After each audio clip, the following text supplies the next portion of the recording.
तोरा बहन के सोटा मारो, तोरा बहन के सोटा मारो, नौआ हंसले रे तोरा बहन के नौआ हंसले रे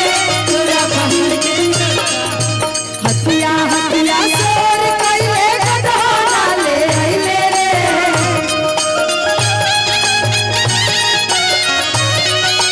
हतिया हतिया सोर कइले गधोला ले अइले रे तोरा बहन के सोटा मार नौआ हंसले रे तोरा बहन के सोटा मार तोरा बहन के सोटा मार गवैबे करेला हमने की यहाँ गाली गीत जौन भी होके मंगल गीत, लेकिन जौन हमने की यहाँ गवाला दुआर पूजा होला था कि पेन्हाना कवाना पापा चाकर कर के धोती जी पेन्हाना कवाना पेन्हाना या पाना पापा चाकर कर के धोती जी हाथवा में सोने लोटा करे दुआर पूजा जी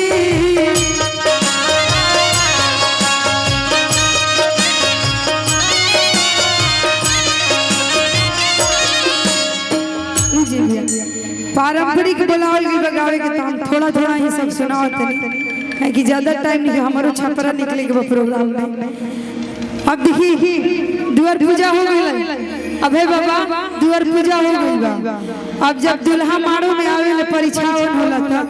कि छोटी मोटी सास बाड़ी अल्लाह महर दामाद हो तनिया सानी हुराय बबुआ तनिया सानी हुराय बबुआ परछीलार हो तनिया सानी हुराय बबुआ परछीलार हो तनिया सानी हुराय बबुआ